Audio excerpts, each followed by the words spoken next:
Good morning to everyone for whom this is morning. Um, from me here in Lisbon, where it's afternoon. Um, Change my view. I can't stand staring at myself. There, now I can see everybody. Um, Hi, New Paltz. Nice to see all of you there. Um, Susan from Connecticut, and all you folks lucky enough to be in person at the Zendo and my online Sangha. It's very nice to see you all. Um, so um, Today marks a little bit of a return for me, Dharma talk wise, because it's been a very long time since I talked about a koan. So I want to talk a little bit about koan practice and my relationship to it and how it's evolved, and then get to an actual koan. In contemplating this talk today, it made me think of a text from the Hasidic Jewish movement, um, written in 1796 by the Alter Rebbe. He was the second rabbi in the Lubavitcher line, and it's sort of a very revered text. And he took an interesting perspective. He was trying to um, compose something that would combine mystical and rabbinic thought, but for the general people. And he was careful to distinguish that so often texts that talked about ethics and spirituality talked about the saintly and the most unsaintly, and recognize that, in fact, the vast majority of us are somewhere in between, neither entirely unsaintly, either ignorant or wicked or whatever, but nor entirely saints, tzaddikim, enlightened people. And And I feel like contemplating my practice of koans has made me think about how much, for decades now, I'm somewhere in between, and I think that many of us are probably somewhere in between. Um, I remember when I came into Zen practice, I had both an extremely naive idea, as well as a kind of purity of perspective that I thought, oh, through this practice, one could become enlightened, and then one could see the true nature of reality perfectly, and that would fix everything.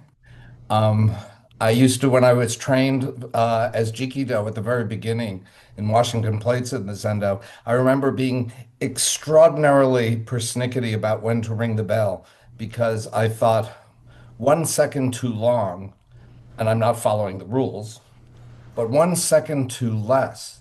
And maybe if I had waited that extra second, the bell of the Jikido would trigger an enlightenment experience in someone. And if I went a second early, maybe I'd deprive them of that. I used to worry about that.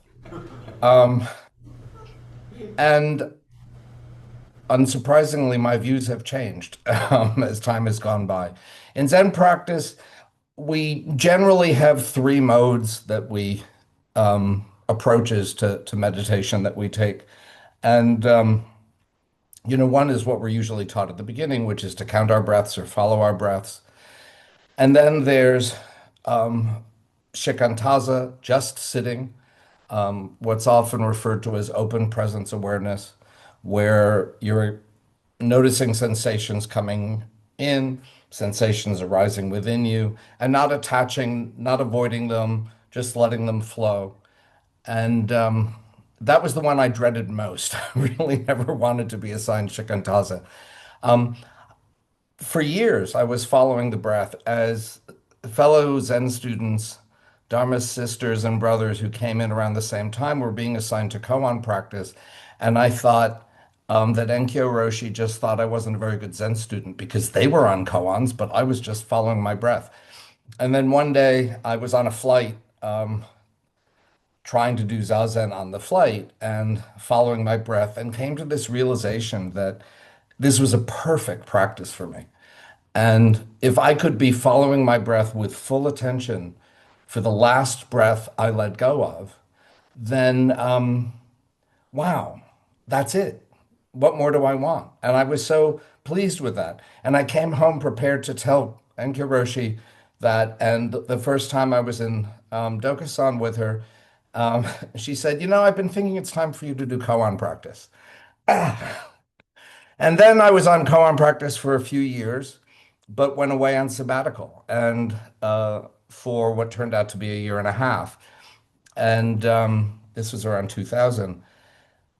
And we didn't have online Zendo, and that meant I couldn't do Dokusan, which meant I couldn't do koan practice because I wasn't going to be able to check my understanding with a teacher. And so she said, "Well, you should do Shikantaza." And again, I was like, "Oh God, the worst thing of all." And she patiently explained to me that, "Don't you understand? Shikantaza is the Zen practice of Zen masters. Because when you've finished all the koans, what else is there?" And then I thought, "Ooh, I get to do Shikantaza now." Um, and since then, I've moved between them, depending on circumstance, depending on need, depending on my state of mind. Though always, once I had started koan practice, I had gotten in this competitive Zen spirit, not with anybody else per se, but with myself. How many have I done? Have I finished a book? Have I finished two books? Where am I? If I manage to get to Dokusan every week and pass every time, how long will it take me to finish the next book?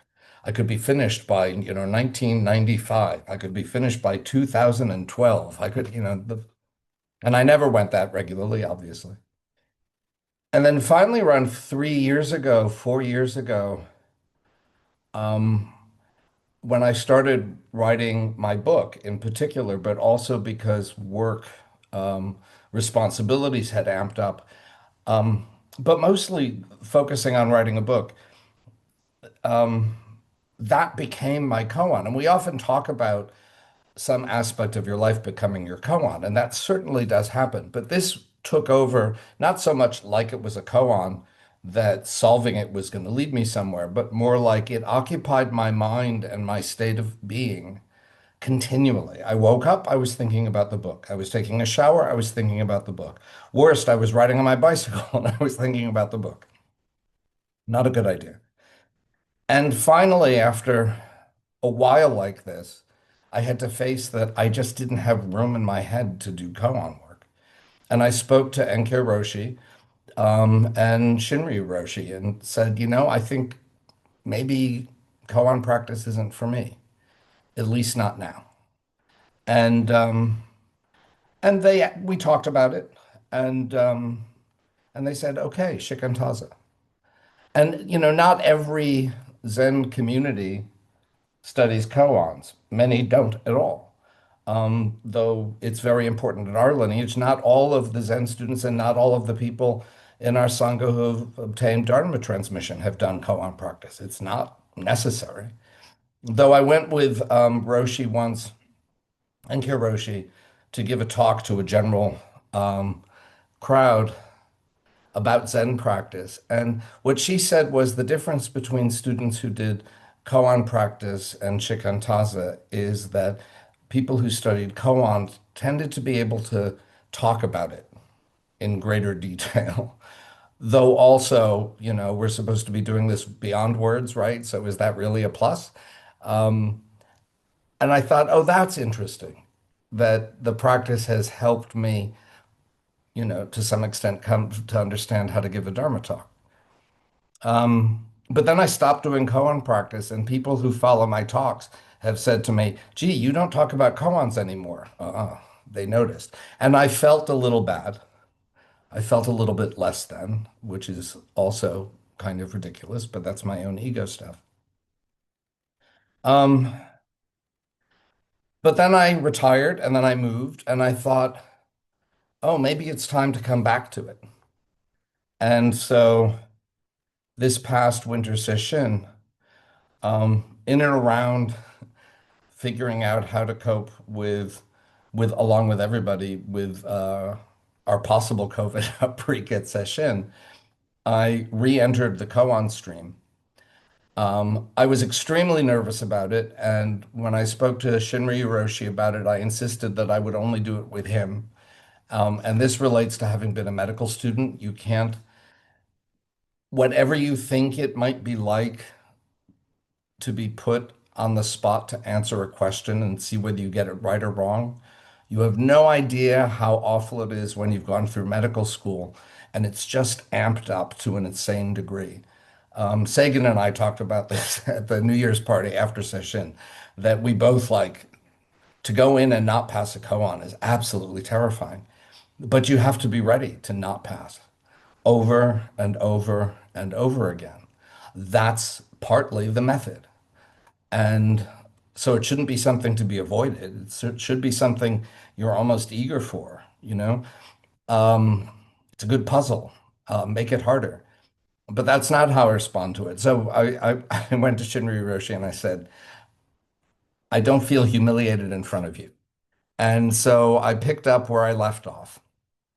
And that was case 68 of the Blue Cliff record. No, no, no. We're going backwards. Case 68 of the Book of Serenity. Jianshan swinging the sword. A monk asked Jianshan, how is it when getting rid of the dust to see the Buddha? Jianshan said, you should directly swing the sword. If you don't swing the sword, the fisherman stays in the nest. The monk brought it up to ask Xishuang, how is it when getting rid of dust to see Buddha? Xishuang said, he has no country. Where will you meet him? The monk returned and quoted this to Jianshan. Jianshan went up in the hall and said, in the establishment of method and school, he, Xishuang, does not compare to me. In profound talk, entering the principle, I am still 100 steps behind him. So this is my favorite kind of koan, the one that seems to make absolutely no sense on first reading. A few things stand out. The monk asking, how is it when getting rid of the dust to see the Buddha? I think about that image of, our awareness being like a mirror that has dust on it, and you have to polish and clean the mirror in order to see the nature of reality clearly. Um, so is that sort of the answer in a gesture? You just sort of brush. This is all about brushing the dust off. No. Jishan says you should directly swing the sword. Well, that immediately brings to mind, I mean, I can see it in my screen if you look on the Manjushri image on the altar in the Zendo. Oh, and there it is too, and New Paltz. Manjushri, the Bodhisattva of wisdom, carrying his sword, the sword that cuts through delusion, representing, the sharp transcendent intellect, cutting through ignorance, delusion, dualistic thinking that I'm separate from other things and they're separate from me, severing attachments, false views, fear, fear of being wrong, fear of being right, dismantling all that mental confusion to bring clarity. So that's to me what the sword is. But then he goes on, if you don't swing the sword, the fisherman stays in the nest. And I really had no idea what that meant. It was not a reference I was familiar with from other koans. I found another translation that said the fisherman stays in the nest of reeds. That didn't particularly help me. And then what's with this monk who decides, oh, that answer wasn't good enough, you don't like it, so you go shopping around for a better answer? He wasn't actually demonstrating his understanding. He was asking for the teacher to explain something to him. And so he goes to Shishwang, who says he has no country. Where will you meet him? This is sort of like if you meet the Buddha on the road, kill him, maybe with that sword again. There is no Buddha to meet. The whole idea of a Buddha separate from yourself is beyond the point. You are the Buddha is you. Everything is Buddha. There is no place to meet him. There is no other time to meet him. It's just the Buddha is manifest here in this moment and in this one and in this one, in this place, in my little box, in all your little boxes, wherever you are. And there's no one to meet because here we are meeting the Buddha, right? Um, the Buddha is present even in the dust itself. So why would you be trying to get rid of the dust? It's all just Buddha right here, right now. So he apparently didn't like that answer and he goes back to Jishan and says, and Jishan responds by going up at the hole and putting the whole thing on display, repeating, in the establishment of method and school, Xiaoshan does not compare to me, which I take as meaning, well, I'm giving you a method. You have a thought that attracts you. Cut it off. You have something that you're avoiding, something upsets you in the news, let's say. Cut it off. Whatever arises, just cut it off. I'm giving you an approach to cut it off. In this process, maybe you will cut off everything and understand there is nothing to cut off. And in so doing, meet the Buddha. But he says, in profound talk, entering the principle, the actual direct experience of enlightenment is what Shashang is referring to, of the absolute. I'm still 100 steps behind him because that's the pure goal, right? When I came in as a Zen student, I wanted to do that. And this process I've been going through for 38 years now, I thought was going to get me that. But this brings us back to that problematic phrase from the first answer. Um, the fisherman stays in the nest of weeds. What that's referring to, and without Shinryu Roshi pointing this out to me, I would have not known what to do with this. So did I pass this koan? I'm actually not sure that I did. But that's that contentment that, oh, I have found and experienced the absolute. I can rest in this completely and perfectly. But you can't. So in his answer, Jianshan already had the flip of what Sheshang's answer was going to be. You can't rest there. You have to come back. You can't be stuck in that moment. It's about coming back to this present moment as it is right now. In the commentary, it says a monk asks about getting rid of the dust to see Buddha. The question is one, but the answer is actually two. Jishan said, if you don't swing the sword, the fisherman stays in a nest, stuck in the absolute. Come back out into the relative. Shuang said he has no country. Where will you meet him? But isn't that where we're going? The commentator himself, I think it's him, says in profound talk of the principle, Shishuang is better. In setting up method, Jianshan is 100 steps ahead. Is there no one with two faces on one die? And that's the key thing. The Zen freedom we get in studying isn't to flee from the relative and find safe haven in the absolute, nor is it to go, oh, the absolute is just some abstract thing over there. Yeah, maybe it makes me feel better, but what am I doing in the world? It's both. Manjushri's sword of discrimination has to swing. It has to get rid of, am I a senior student or am I actually a junior one who's faking it? Am I faking it in my practice or am I rarely doing the work? Will I ever receive transmission? And why not? Or maybe it doesn't matter. Should I be following my breath or practicing shikantaza or studying koans? Am I awake or am I asleep? Am I trying hard enough or am I trying too hard? Where are you in your practice? Where am I in mine? These all get swept away with the swinging sword. See that it is all just as it is right here, no Buddha to meet because you are Buddha, no awakening to attain because everything is awakened. Then when you get settled in that nest, come out swinging again. This is where the freedom lies, swinging left, swinging right, not swinging at all. Is the world one and perfect? Or is the world many and fragmented?